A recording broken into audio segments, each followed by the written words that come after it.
This is called the show. If you didn't know, this is called the show. Ladies. Happy Wednesday. How's everybody doing? You're listening to the show on Dash Radio Discover with Elizabeth Meza. How was your Thanksgiving? What did you guys do? What did you not do? And, you know, I have to say that I did ask you to send me a message who you were thankful for or why you were thankful. And I have to say, nobody sent me a message. I don't know if maybe because you didn't have anyone good to thank and you just decided to skip over that. You know, you didn't, but you certainly were commenting on the rest of the show with everybody, you know, that I had, the Monty called in, and you were commenting on his call, and you were commenting also on Dr. Arroyo, because I had Dr. Arroyo last Thursday on Thanksgiving Day. So I have to say, I ate a lot. I ate a lot of food. And did I work out? You know what? I did. That's right. I did work out. I ended up going to see a friend in Carlsbad because a lot of you were messaging me, asking me if I had any plans. And when you were messaging me, my plans were sort of up in the air. I wasn't quite sure what I was going to do because I did have invitations from several friends. And that would have taken a drive. Like I had to drive, not as far as I ended up driving, but I would have had to have driven. And I wasn't sure I was in the mood to drive. I think I just kind of wanted to stay local. So I just started off by going to the gym. I just thought, you know what, let me just go to the gym and then figure it out, see how I feel. And in the middle of my workout, my girlfriend, Diana, calls me. You know, she lives in Carlsbad. And she's like, what are you doing? I'm like, I'm working out. And she's like, you have to come. She's like, I'm with my in-laws, which was like halfway to, it would have been like halfway point. So she's like, I'm at my in-laws. She's like, I'm cooking. She's like, just come over and have Thanksgiving dinner. And I was like, you know what? Fine. You twisted my arm. You convinced me. You know, so then I decided, I was like, okay, I'll come and have Thanksgiving. And I was like, that'll be cool. Cause then, you know, it's like, I'm kind of driving the other way and it's not, it was just different, you know, like the traffic and stuff. Then she decides to plan my entire like weekend. Then she said, then from my in-laws, you're going to drive back with me and we're going to hang out and you're going to spend the weekend. And I was like, you know what? Fine. Okay. Fine. I'll do that. I'll go ahead and pack. So as soon as I finish working out, I'll go back home. I'll pack and I'll come and meet you to your in-laws. And I ate a lot. I had a good time. I did post some pictures. She lives by the beach. Like literally, I think it's like 5 minutes away from the beach, and it's such a nice beach. And it was like nice and relaxing. And then, you know, she ended up, she convinced me to take one of her classes. It was a workout class where it's kind of like a boot camp, and I have not worked out, and I realize I'm so out of shape, completely out of shape. Have not worked out at all. And we were doing like bicep, triceps. It was an overall body workout with like burpees. I kid you not. Like I was going to box the next day because they had another class called, I think it was called Fight Club. And I signed up for it because that class is really, really crowded. Like you have to sign up like a couple days in advance. But the guy, because I was in town, he decided he was going to squeeze me in the schedule. So he's like, just show up. And he signed me up for like 2 different classes in case I didn't make the 7:45 class. He did. He also signed me up for I think it was like the 9 o'clock class. I think it was a 9 o'clock or 9:45.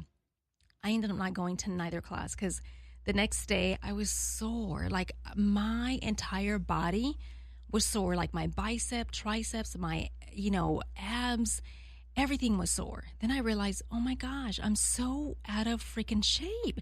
I cannot believe this. Like I couldn't believe it. I was like disappointed at myself because normally I go hard and stuff like that doesn't, you know, it doesn't set me back. And then the next day, there's no way I could have taken that class. And it wasn't just boxing.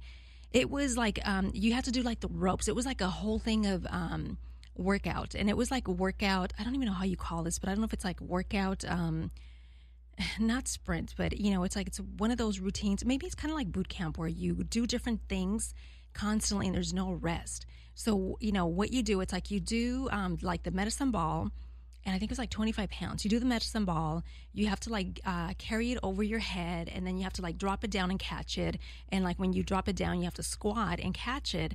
and then you would box on the on the punching bag, and then you would also do the ropes. And then there was like another thing, like a bag that you would have to lift and do something else with it. And the other thing was a bicycle that you had to hop on. So it was like a routine of like different little things that you were doing, constantly moving for an hour. So I knew I couldn't do that class. And I didn't want to hurt myself. I don't want to get injured, because that's what you end up doing if you haven't worked out for a long time. And all of a sudden you go back and you go hard. And the next day you really cannot do, the same thing hard, because then you're going to injure yourself. And I didn't want to do that. I thought, you know what, even though I just got back, I can't do that to my body. Like, I don't want to hurt myself. I rather just allow my body to, just kind of like heal itself from like that soreness, and then get back into it, instead of like doing something like the next day that could have potentially hurt myself. And I was smart about that. I said, you know what, I know myself, and it's not worth it to hurt myself and be down for like a month or two. But I had a good workout. The next day I just decided to do a walk in the beach with my friend Diana. So it was really nice. I had a really nice, relaxing Thanksgiving, because my kids, like I mentioned, they were in Arkansas. They had gone to Arkansas with their dad. So I decided just to kind of decompress and do nothing. And it was really, really nice. It was nice to just not have a responsibility. So it's kind of nice to like do that once in a while. But that was my weekend. What was your weekend? What did you guys do? Did you guys feel guilty after you ate? Because I know I did. I was thinking to myself, why did I eat so much? But you know what? It wasn't even my fault. I'm going to blame my friend. Because as soon as I got to her in-laws, she served me this plate. It was like a big plate. And she was like, oh, I just served you a little bit of everything that she had made. And I kind of felt bad, because we were sitting at the table and they had already eaten dinner. So when I got there, they decided to, like, her in-laws, her husband, and my friend decided to like sit at the table with me while I was eating. And I was like, oh my God, this is like pressure, because not pressure from like her husband and my girlfriend, but it was like more pressure from the in-laws. They decided to sit, and they were sitting like literally like next to me. Like, I was sitting, like, I guess you could say, like, I was sitting at the head of the table, and the her mother-in-law was to my right and the father-in-law was to my left.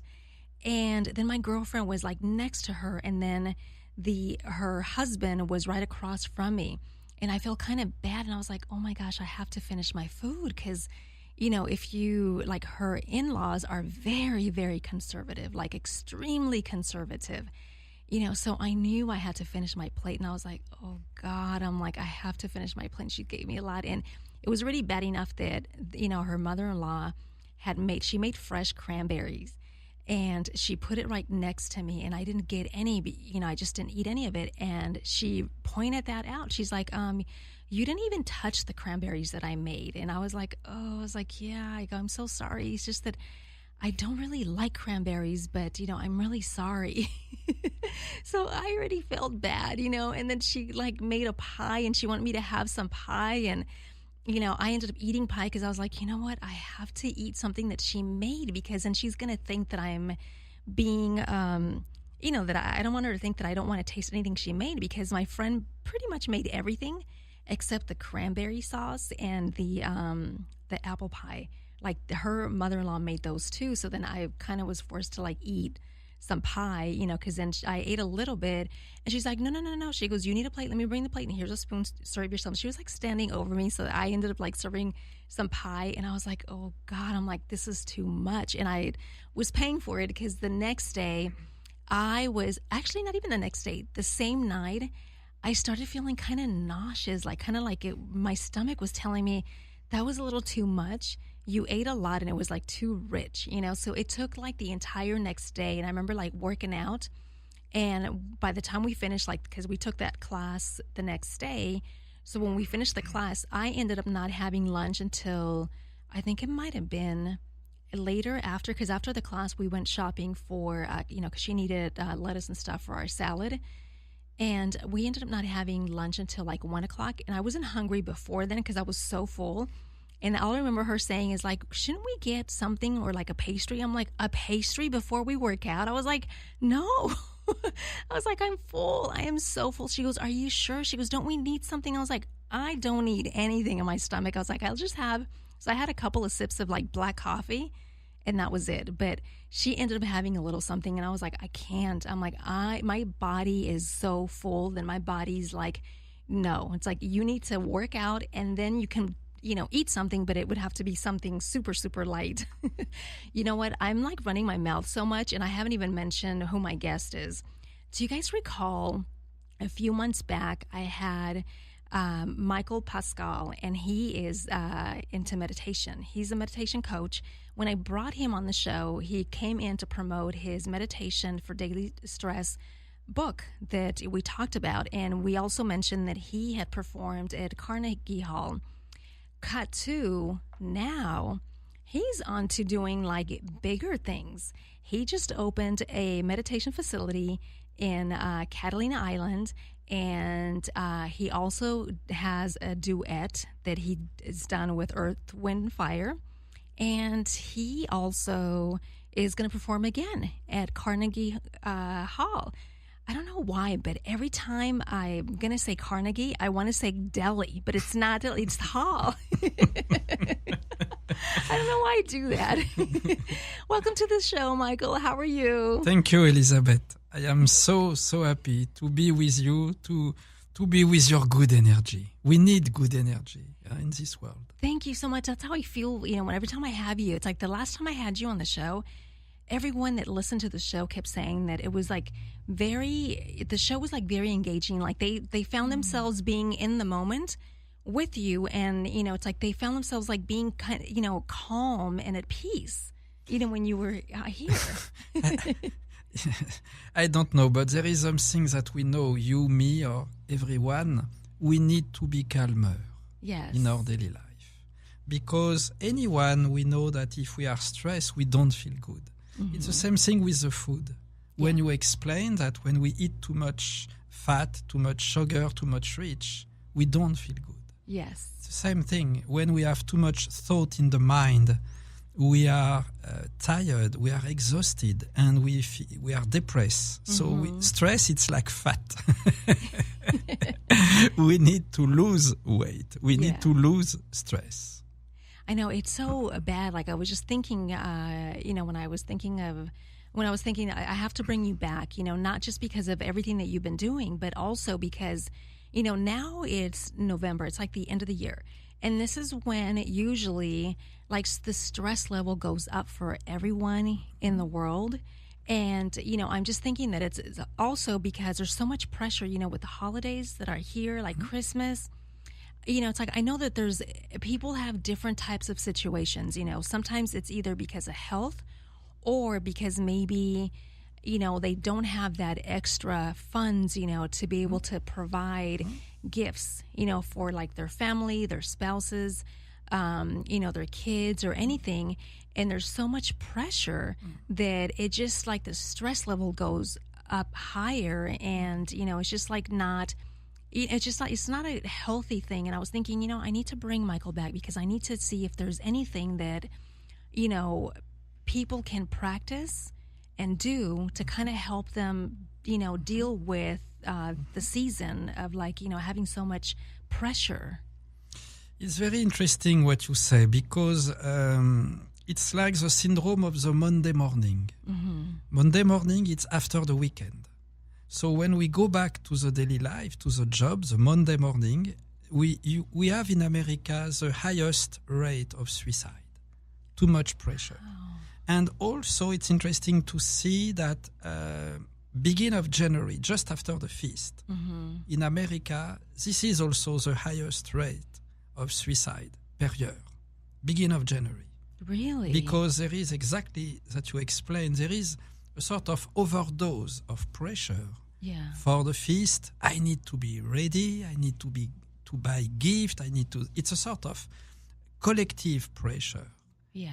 And after we have a sort of decompensation of energy. I wait Christmas. Okay, Jesus is born. But after Jesus is born, we are depressed.